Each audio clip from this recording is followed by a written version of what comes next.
My name is Richard Hernandez, and with the help of Christian Sanchez, this is our project, the Richmond Terrace Esplanade / Katherine Walker Statue Project.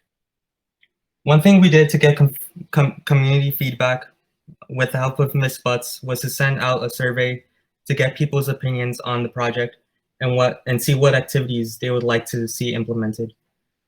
Some suggestions that were made were to add bench swings, flowers, tree guards, pet waste stations, and better lighting so that people can feel safer when walking at night. Another thing I did to get community feedback was to go on Google Maps and look at the reviews that were posted.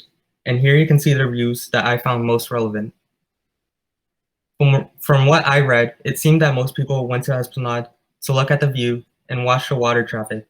So this made me think of how we can modify the Esplanade to make their experience better when sightseeing. Here you can see a diagram of the additions that could go on the Esplanade. An addition we thought could improve the Esplanade were gaming tables.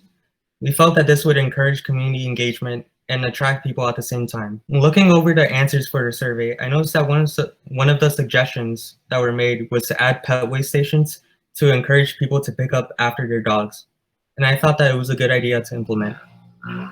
Another thing we thought that could be added were more water fountains and ones that dogs could use as well. Another thing we thought we could add to get the community involved were bulletin boards, so that if there was an event that someone wanted to announce, they could post a flyer onto the board.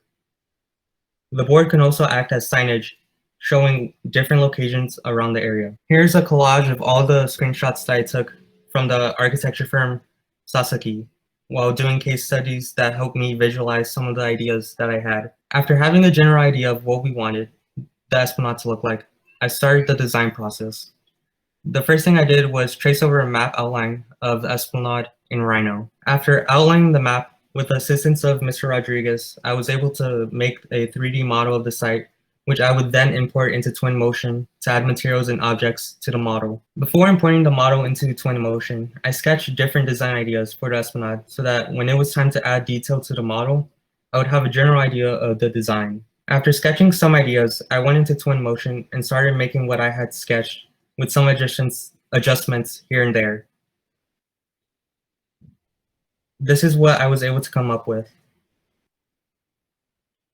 Unfortunately, I wasn't able to make the overlook that I had envisioned or finish the rest of the Esplanade since I'm still fairly new when it comes to using programs like Rhino and Twinmotion. So impressed with what you did, you know, the last check-in we did to now. And I don't know if you did this on purpose, but you actually used the same font that we use for Visit Staten Island, which is our tourism initiative. So I don't know if that was coincidence, but it really helped align our mission with what you're doing. Yeah, I just want to say, that, Richard, you and your team did a nice job on those renderings. I think a lot of people watching this, they have to realize those were not photographs. Those were computer-generated renderings. Richard, you did those in Rhino? I did the model in Rhino, and then I imported it into Twinmotion, and then I added some plants and everything else that you see here. The statue, go back one slide. I assume that's the statue. Where did you get it? What is that based on?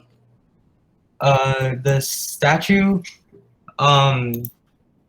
it's just what I did was I grabbed a model of a person, and I gave her like a cobblestone material.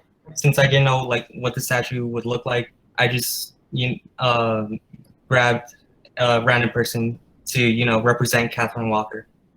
So that's an actual person, and you changed the texture of the person? Yeah.